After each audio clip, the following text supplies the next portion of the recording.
ॐ अज्ञानतिमिरान्धस्य ज्ञानञ्जनशलाकया चक्षुरुन्मिलितं येन तस्मै श्रीगुरुवे नमः। ॐ नमो भगवते वासुदेवाय। ॐ नमो भगवते वासुदेवाय। ॐ नमो भगवते वासुदेवाय। श्रीमद् भागवतम तीसरा कैंटो 9वां अध्याय और श्लोक संख्या 24। इसके पिछले श्लोक में 23 में आपने सुना कि भगवान सदा ही शरणागतों को वर देने वाले हैं। उनके सारे कार्य उनकी अंतरंगा शक्ति रमा या लक्ष्मी के माध्यम से हो जाते हैं। मेरी उनसे विनती है कि भौतिक जगत के सृजन में वे मुझे अपनी सेवा में लगा लें। यही मेरी प्रार्थना है। तो हमारी प्रार्थना क्या होनी चाहिए भगवान से? न धनम न जनम न सुंदरिम कविताम व जगदीश कामे मम जन्मनि जन्मनीश्वरे भवताद भक्ति रहे तो कि मुझे ना तो धन चाहिए, ना फॉलोवर चाहिए, ना सुंदर स्त्री या पुरुष चाहिए। मुझे एक ही चीज़ चाहिए कि हर जन्म में आप मुझे अपनी दिव्य सेवा में लगाएं। इसलिए यहाँ पर ब्रह्मा जी यही प्रार्थना करते हैं कि आप मुझे अपनी सेवा में लगा लें।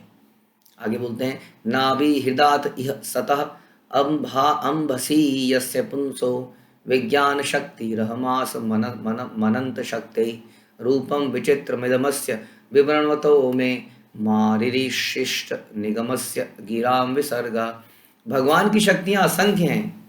जब वे प्रलय जल में लेटे रहते हैं तो उस नाभि रूपी झील, हमारी नाभि तो मुझे को लगता है आधा इंच 1 इंच की नाभि होती होगी, उसमें 1 चम्मच पानी आएगा। भगवान की नाभि ऐसी है कि उसमें से जो कमल निकलता है, उस कमल के ऊपर ब्रह्मा जी विराजमान होते हैं। सारे प्लैनेटरी सिस्टम उसी कमल के नाल में है। तो बताते हैं कि जब उस नाभि रूपी झील से जिसमें कमल खिलता है, मैं समग्र विश्व शक्ति के रूप में उत्पन्न होता हूँ। इस समय मैं विराट जगत के रूप में उनकी विविध शक्तियों को उद्घाटित करने में लगा हुआ हूँ। तो ब्रह्मा जी क्या कर रहे हैं? एक प्रकार से विराट जगत, ये जो विराट रूप है उसकी क्रिएशन कर रहे हैं, सजा रहे हैं एक तरह से ना। जैसे हम लोग कई बार गोवर्धन को सजाते हैं, बड़ा सा गोवर्धन बनाते हैं, उसमें कई सारी चीज़ें लगाते हैं। कई बार हम विग्रह को सजाते हैं, कानों में कुछ पहना रहे हैं, बड़े बड़े विग्रहों को। ब्रह्मा जी इस वक्त पूरे विराट रूप को सजा रहे हैं, अलग अलग योनियों से, चीज़ों से। इसलिए मैं प्रार्थना करता हूँ कि अपने भौतिक कार्यों को करते समय मैं वैदिक स्तुतियों की ध्वनि से कहीं विचलित ना हो जाऊँ। ऐसा ही हम सुनते हैं शास्त्रों में और भी कि कैसे व्यक्ति कई बार गृहस्थाश्रम में आने के बाद भूल जाता है कि उसका पर्पस क्या था, शादी करने का उसका रीज़न क्या था, और वो शादी को भोगने के लिए, विवाह को भोगने के लिए इस्तेमाल करने लगता है। जब हम भौतिक कार्य में आते हैं तो उसमें गिर जाने का बहुत ज़्यादा डर रहता है। राजा प्रियव्रत जो थे वो ब्रह्मचारी थे और वो तपस्या कर रहे थे, नारद जी के शिष्य थे। लेकिन समहाउ कुछ ऐसा हुआ कि उनको राजा बनने के लिए बोला गया, क्योंकि उनके बाकी भाई अब नहीं रहे थे, सक्षम नहीं बचे थे। तो जब ऐसा उनको बोला गया तो उन्होंने इस बात के लिए थोड़ा सा बोला कि नहीं, ये तो बड़ा रिस्की चीज़ है, मैं तो कहाँ ब्रह्मचारी भगवान की सेवा में लगा हूँ, आप मुझे राजा बनने को कह रहे हैं, कहाँ ऑपुलेंस, धन धान्य, शादी, स्त्रियाँ, मैं गिर जाऊँगा, अपनी स्थिति से मैं गिर जाऊँगा। हाँ, तो बड़ा डरते हैं इससे। ब्रह्मा जी उन्हें समझाने आते हैं अंत में, और वो आदेश देते हैं कि ये भगवान की इच्छा से ही हो रहा है, भगवान तुम्हारा प्रोटेक्शन करेंगे। तो भगवान की इच्छा से अगर कोई कार्य करना पड़े तो उसके करने के लिए फिर हमें हिचकना नहीं चाहिए। जैसे कर्दम मुनि इतने बड़े योगी थे, हजारों हजारों साल तक तपस्या करते थे, उनकी तपस्या से भगवान की आंखों में आंसू आ जाते हैं और उनसे बिंदु सरोवर बनता है। ऐसा व्यक्ति गृहस्थ आश्रम में चला जाता है जस्ट बिकॉज ये भगवान की इच्छा थी कि कुछ लोगों को गृहस्थ आश्रम में जाना ही होगा, कुछ लोगों को ब्रह्मचारी में भी जाना होगा। सबके अलग अलग कार्य हैं, लेकिन भगवान ऐसे लोगों की प्रोटेक्शन करते हैं। ऐसा हम देखते हैं कि राजा प्रियव्रत बहुत सारी मतलब संतान पैदा करते हैं, अच्छा राज्य चलाते हैं। ऐसा लगता है कि वो अपने रास्ते से हट गए, और तभी उन्हें भगवान का तीव्र ध्यान आता है और फिर से वो संन्यास आश्रम में चले जाते हैं सारे काम करने के बाद। यानी कि भगवान अपने भक्त की रक्षा करते हैं, क्योंकि उन्होंने ही उस कार्य में उसको लगाया है।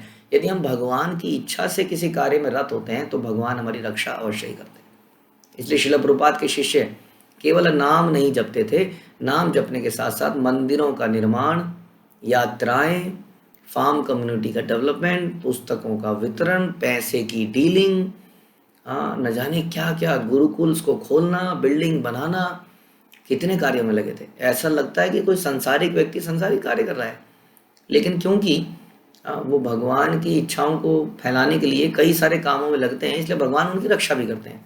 और इस दौरान उन्हें कई सारे मेटीरियलिस्टिक लोगों से मिलना पड़ता है, बातचीत करनी पड़ती है, डीलिंग करनी पड़ती है, बड़े बड़े अमीरों के पास जाके ऑपुलेंट लोगों से मिलना पड़ता है, लेकिन भगवान अपने भक्तों की रक्षा करते हैं, उनकी चेतना की रक्षा करते हैं।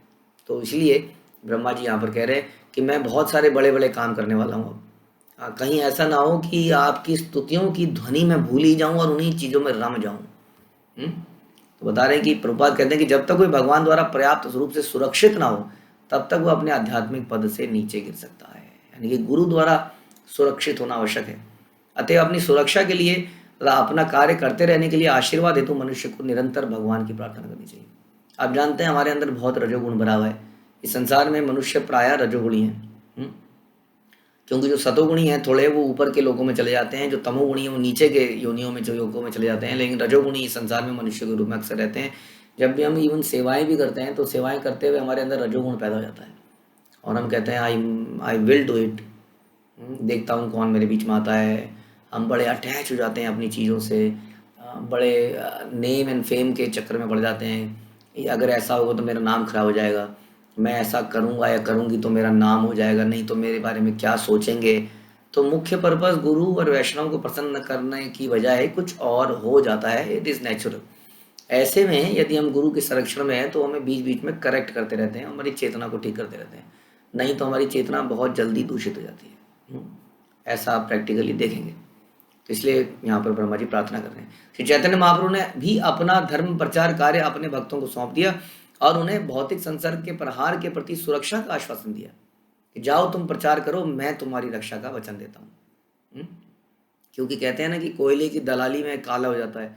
जब व्यक्ति संसार में इंद्रिय तृप्ति में रत आदमी के पास प्रचार करने जाता है तो आपको मालूम होगा, एक्सपीरियंस यदि अभी तक नहीं हुआ है तो हो जाएगा जल्दी, कि वो व्यक्ति अपने पता नहीं कैसे कैसे अनर्थों के बारे में आपको बताता है।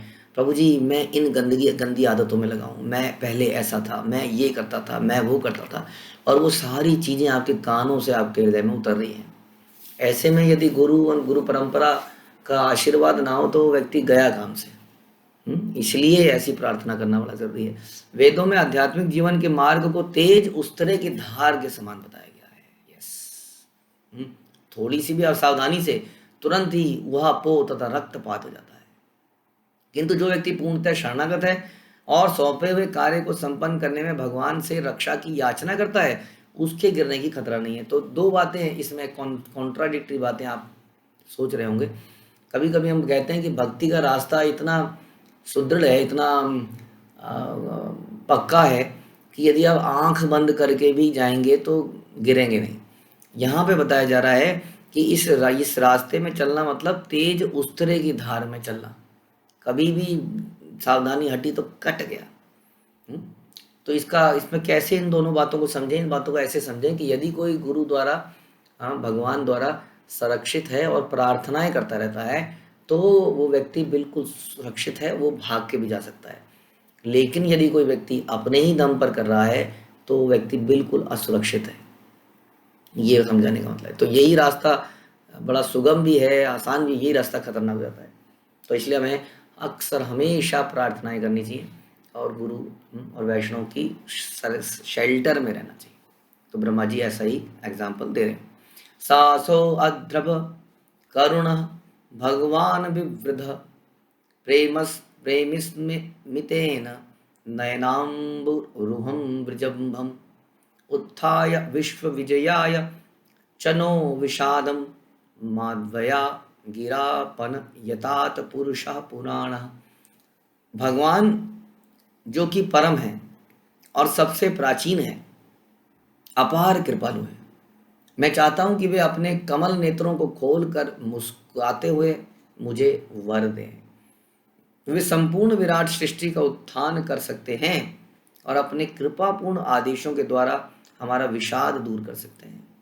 हाँ, ये आदेश बड़े इंपॉर्टेंट है स्पिरिचुअल लाइफ में। जब हमें कुछ आदेश मिल जाता है then we are secure, safe, क्योंकि हम तो आदेश का पालन कर रहे हैं। आदेश का पालन करने में कभी कर्म का फल नहीं लगता है, कभी पाप नहीं लगता है, यदि हम उसी मूड से उसको करें जिस मूड से हमें करने को दिया गया है। इसलिए वो कहते हैं भगवान मुझे आदेश दें, मुझे डायरेक्शन दें, इंस्ट्रक्शन दें कि मुझे क्या करना है। लेकिन ये कहते हुए भी ब्रह्मा जी भगवान की पर्सनल फॉर्म से कितना अट्रैक्टेड हैं, ये दिखता है उनके इस सेंटेंस से, जब बोलते हैं कि अपने कमल नेत्र खोलिए, थोड़ा सा मुस्कुराइए, हाँ मैं आपकी मुस्कुराहट देखना चाहता हूँ, यही मेरा पारितोषिक है। आपकी इंस्ट्रक्शन के बदले में मुझे क्या मिलेगा? आपकी मुस्कुराहट, आपकी नयन की दृष्टि, कमल नेत्रों की दृष्टि मुझ पर पड़ेगी, आप मुस्कुराएंगे, फिर मुझे जीवन में और कुछ नहीं चाहिए। भगवान अपना विस्तार अनेक पुरुषों में करते हैं, जो या तो स्वांश हैं, यानी कि भगवान स्वयं ही है, या विभिन्न अंश हैं। व्यष्टि आत्माओं वाले पुरुष उनके विभिन्न अंश, यानी कि हम सब लोग क्या हैं? भगवान के विभिन्न अंश, उनसे विभिन्न हुए अंश। जबकि स्वांश साक्षात भगवान है। स्वांश सेव्य होते हैं, यानी कि उनकी सेवा करी जाती है, और विभिन्न अंश सेवा करने वाले होते हैं, यानी कि हम लोग सेवक हैं और भगवान और उनके स्वांश कौन है? सेव्य हैं, जिनकी सेवा करी जानी चाहिए। तो ऐसे इन दोनों के बीच में आनंद का आदान प्रदान होता है, क्योंकि यहाँ पर सेवा करने वाले को भी उतना ही आनंद आता है, हाँ बल्कि ज़्यादा आनंद आता है। मुक्त आत्माएं बिना भौतिक कल्पित विचारों के सेव्य तथा सेवक के आनंदमय आदान प्रदान में सम्मिलित हो सकती है। यानी कि हम सब लोग यदि मुक्त अवस्था में आ जाते हैं तो इस आदान प्रदान में भगवान हमें ले लेते हैं, बिकॉज भगवान अनलिमिटेड है, उनकी सेवाएं अनलिमिटेड हैं। ऐसा नहीं है कि वहाँ पर 50 लोग पहुँच जाएंगे, प्रभु जी मुझे क्या सेवा मिलेगी, नहीं, ऐसा बिल्कुल नहीं है। भगवान कृष्ण इज अनलिमिटेड, वो अनलिमिटेड रूप से भक्तों को सेवा दे देते हैं, अपनी एक्सटेंशन बना लेते हैं। सेव्य तथा सेवक के बीच ऐसे दिव्य आदान प्रदान का विशिष्ट उदाहरण गोपियों के साथ संपन्न उनकी रासलीला है। अब गोपियों की संख्या करोड़ों में आती जाती है। हम लोग फोटोज में देखते हैं कुछ गोपियां नाच रही हैं, बेबी 20-25, लेकिन वास्तव में करोड़ों गोपियां हैं और हर किसी के साथ भगवान नाचते हैं। इसी से ये एग्जाम्पल साबित होता है कि वहाँ पे कोई कमी नहीं है। आप कितने भी लोग वहाँ पहुँच जाएं, कृष्ण सबको अपनी अपना पर्सनल रिलेशनशिप बनाते हैं। तो गोपियों के साथ उनका जो संपन्न रासलीला है वो भक्तों के बीच में आदान प्रदान है, वो लड़का लड़की का डांस नहीं है। वास्तव में गोपियां अंतरंगा शक्ति की सेवक अंश हैं। अतएव रासलीला में भगवान के सम्मिलित होने को कभी भी पुरुष और स्त्री की संसारी संबंध जैसा नहीं समझा सकता। हाँ, प्रत्युत भगवान तथा जीवों के मध्य विचारों के आदान प्रदान की यह सर्वोच्च सिद्धावस्था है। यस, वास्तव में ये रिलेशनशिप जो गोपियों का है भगवान के साथ, ये तो हमारी सर्वोच्च सिद्धावस्था है, सिद्ध अवस्था है। हाँ, जब भगवान के प्रति हम इतने शुद्ध हो जाते हैं कि भगवान हमारे साथ साक्षात आदान प्रदान करते हैं ना। जैसे कि एक कंपनी के अंदर कई सारे एम्प्लॉय होते हैं जो कि उस आदमी को अच्छे लगते हैं, फेवरेट हैं माना, लेकिन कुछ ही 1-2 व्यक्ति ऐसे होते हैं जिनके साथ वो अपने घर की बातें भी करेंगे। सबके साथ घर की बात नहीं करेंगे, लेकिन कोई ऐसे एम्प्लॉयज़ भी हैं जिनके साथ इतना बढ़िया रिलेशनशिप बन गया है कि अब उनके साथ सब कुछ शेयर कर सकते हैं। लेकिन सारे एम्प्लॉयज़ के साथ सब कुछ शेयर, कई सारे अच्छे लगते हैं। तो जो उस अवस्था में पहुंच गया वो सिद्ध अवस्था है।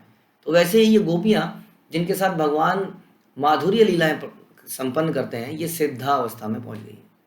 भगवान पतितात्माओं को जीवन की सर्वोच्च सिद्धि के लिए अवसर प्रदान करते हैं, सभी को। हाँ, सभी को ये अवसर सभी के लिए है, ये बताया जा रहा है।